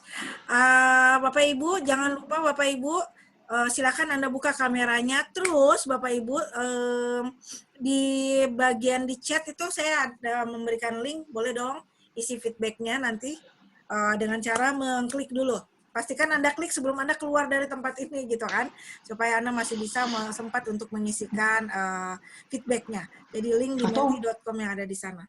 Oke, sambil itu mungkin Budian, mungkin dari Pak Stefanus perlu menyampaikan sesuatu kali ya, mewakili dari Yayasan Sekolah Terang Bangsa. Silakan, sepatah dua kata, silakan. Kebetulan beliau ada nih. Oke, baik. Terima kasih Bro Daniel untuk kesempatannya. Izinkan saya mengucapkan terima kasih mewakili Yayasan Sekolah Terang Bangsa Cirebon buat Bro Daniel dan juga teman-teman yang punya kepedulian untuk bersama-sama dengan kami Sekolah Terang Bangsa di Cirebon bisa memberikan kesempatan lebih banyak kepada anak-anak bisa sekolah. Saya banyak cerita kepada Bro Daniel tentang anak-anak yang sekolah di tempat kami. Sekolah kami baru 8 tahun, sekarang muridnya sudah 700 lebih dari mulai pre-playgroup sampai dengan SMA.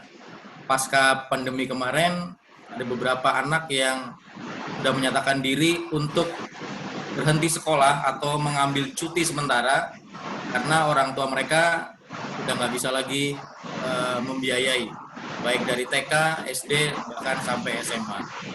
Bahkan ada beberapa anak yang menunggak uang sekolah pun orang tuanya nggak bisa berikan pelunasan. Nah, kami mencoba membantu mereka sebisa yang sekolah bisa bantu, memberikan keringanan, memberikan kebijakan, dan sebagainya. Dan terima kasih, saya dipertemukan dengan Bro Daniel, yang punya hati yang luar biasa, walaupun kita baru kenal sebentar, tapi mau bisa bersama-sama dengan kami membantu anak-anak ini bisa sekolah. Dan kalau diceritakan panjang lebar, saya percaya Bro Daniel sudah banyak mendapatkan cerita dari saya, baik secara langsung maupun lewat voice call yang saya rekam sendiri ketika saya bertemu dengan orang tuanya. Mudah-mudahan Bapak Ibu yang ambil bagian bisa memberikan kesempatan lebih banyak kepada anak-anak untuk mereka bisa sekolah dan meraih pendidikan yang lebih baik. And God bless you buat semuanya. Thank you. Ya, sekali lagi Bapak Ibu, sekali lagi kita tidak memberikan beasiswa, tapi kita ingin mereka yang putus tengah jalan supaya mereka tetap melanjutkan sekolah mereka. Kalau bukan kita siapa lagi? Ya kan? Saya pikir kita pasti bisa menyisihkan berapapun itu sangat berarti buat mereka. Ayo selama 1 bulan ini, nanti saya bagikan QR code-nya, silakan scan, nanti Bro Stefanus akan mempertanggungjawabkan semuanya itu. Berapapun itu, dipersilakan. Terima kasih. Yes, thank you. Baik, mari kita akan foto bersama Bapak Ibu. Sudah siap Pak Erwin, Buni mungkin bisa ikut. Oh iya, Buni sempat bertanya apakah bisa merekam video ini, maksudnya merekam acara ini. Bapak Ibu don't worry, acara ini akan bisa Anda akses Bapak Ibu. Jadi semua program Komet Online Course itu bisa diakses di YouTube Pak Antoni Dio Martin, jadi Antoni Dio Martin Official gitu ya. Jadi nanti bisa diakses kok. Boleh dong kita Bapak Ibu. Kita akan kirimkan juga ya. Kenapa Pak? Kita akan kirimkan juga kalau memang mau langsung aksesnya. Betul. Ya. Jadi direkam. Bu Sita, Pak Chandra, Mbak Bu Ratna, Pak Drodi. Thank you, ada Tony juga. Yuk. Thank you orang teman saya. Oke, sip. Yuk, mari kita foto bersama dulu. Bagi yang ada aja tampilannya, Mbak. Ya, sip. Yuk, 1. Oh ya, ini ada yang lagi on the way. Sip. Yuk, mari. Nah, oke. Mari kita foto. 1, 2, 3. Terima kasih, ada Bu Yuli juga. Masih ada sekali lagi ya, bentar. Saya ngambil dulu foto yang satu ini. Oke, yang kedua, mari Bapak Ibu bergaya saja karena kita juga nggak tahu Bapak Ibu ada di halaman yang keberapa ya. Yuk, yang berikutnya 1, 2, 3. Oh ya, bentar. Ada yang lagi bermunculan. Bu Priscila jadi? Yes, oke. Jadi. Tampil. Oke, yuk. 1, 2, 3.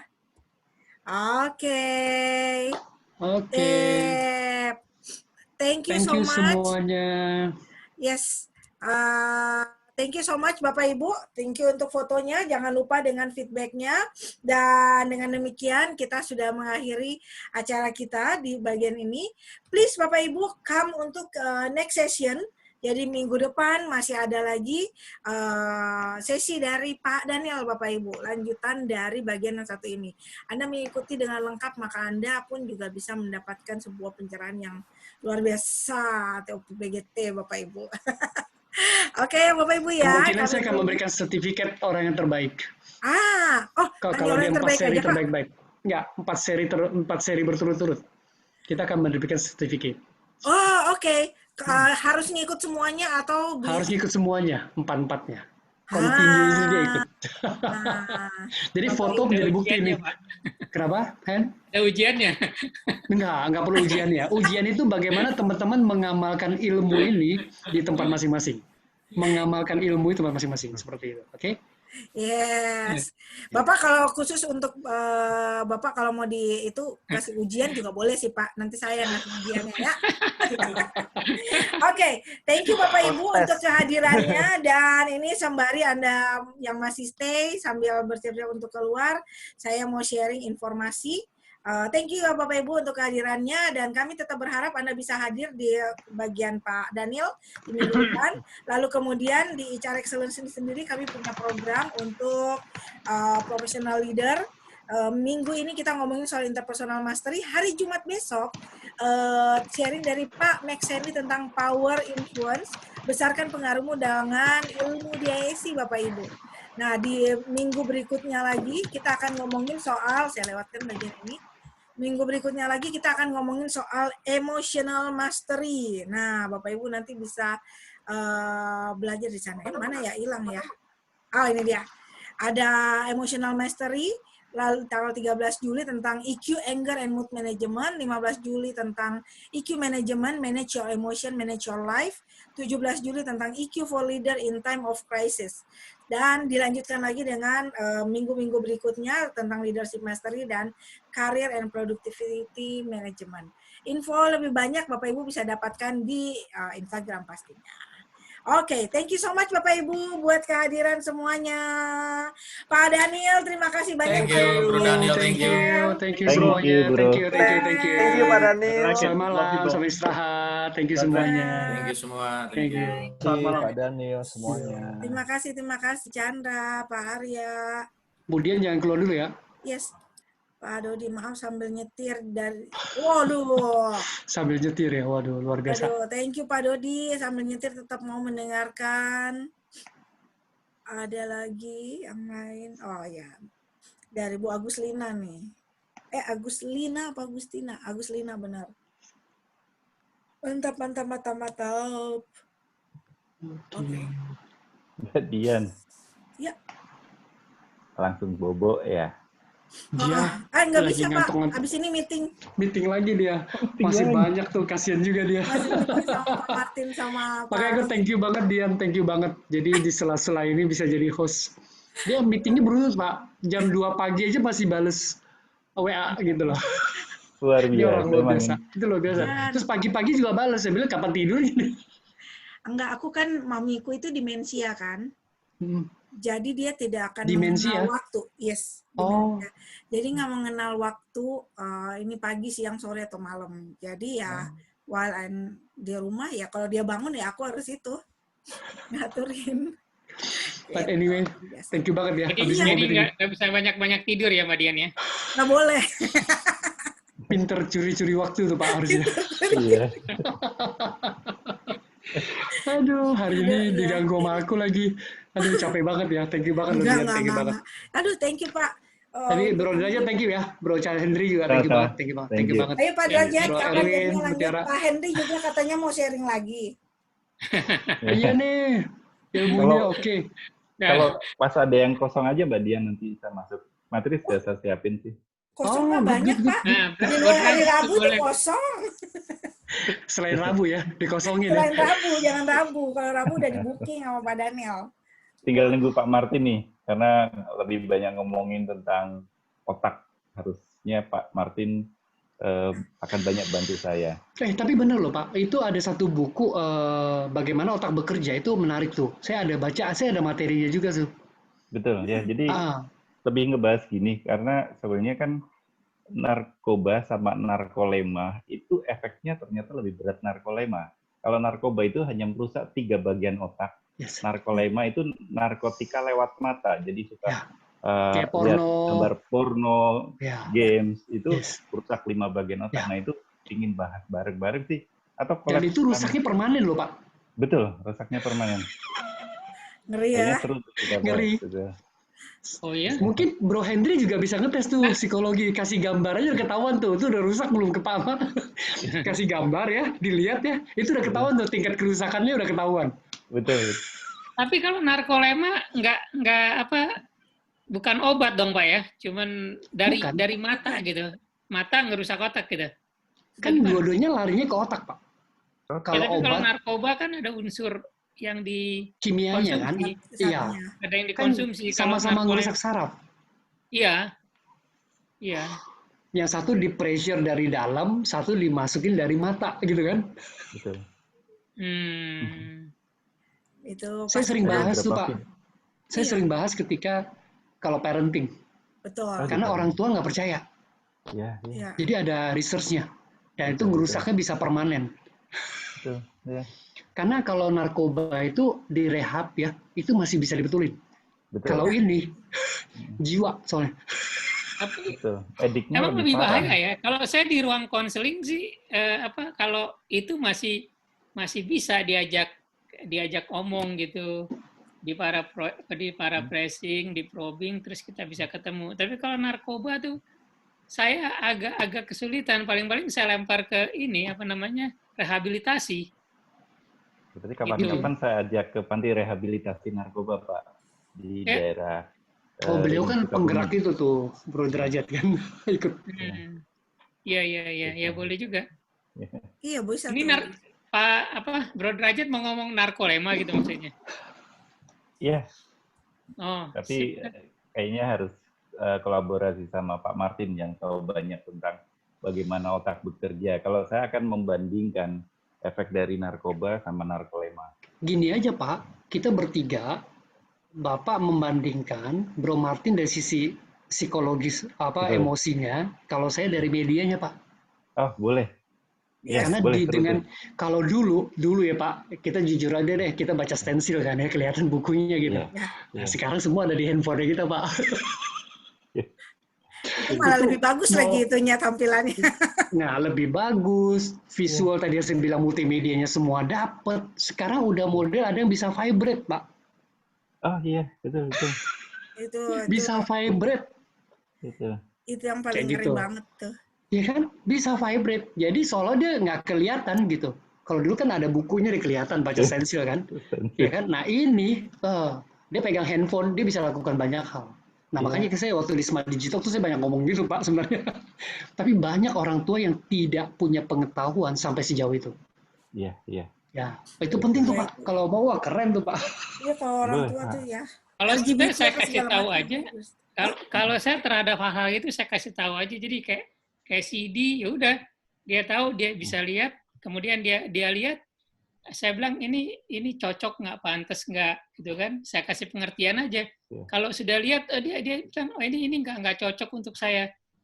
Jadi dia bebas aja gitu. Kalau saya begitu, saya cuma kasih pemahaman karena nggak bisa. Sistemnya mau gimana kita nggak bisa larang kok, itu bisa dia lihat sendiri. Tapi dengan pemahaman dia bilang ini bukan untuk saya. Bahkan dia negur sepupunya, ini bukan untuk kita nih. Jadi gitu, kalau dia dilihat tonton itu bukan untuk kita gitu. Nah, saya lebih ngelihat ngelihat apa lebih memberikan pengertian. Kalau yang itu saya nggak bisa hindari sih, nggak bisa hindar. Mau lihat aja. Gitu. Tapi yang menarik Pak ya sekarang, orang-orang yang create konten itu, pertamanya kita nggak bicara tentang sesuatu yang jorok Pak. Iya. Tapi sesuatu yang menarik. Betul. Makanya dia dekat dengan narkoba. Istilahnya gitu kan. Nyoba dulu gitu. Betul.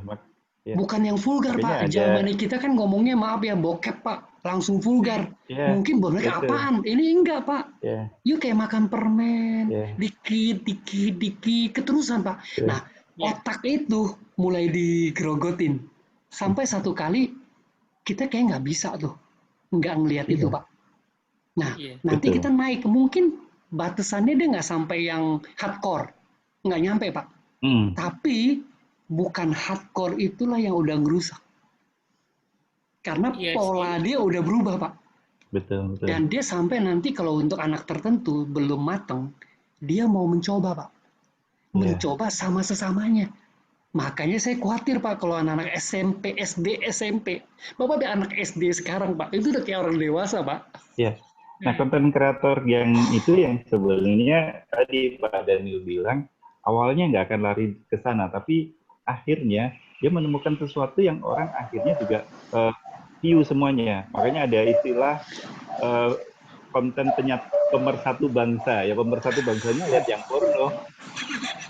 Ya. Tapi kalau dari narkoba sebenarnya yang kita serem adalah banyak yang kita nggak sadar karena aturannya sendiri juga masih problem. Ada narkoba yang lebih berbahaya dari ganja dan itu masih dijual umum. Di Bali, menjamur. Di Kalimantan, Pak. Kalau Pak Daniel lihat, nanti browsing ya, bukan hampir sama kayak opium, ya.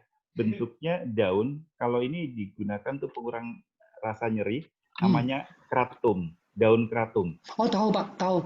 Nah, tapi saya nggak tahu kalau itu jenis narkoba.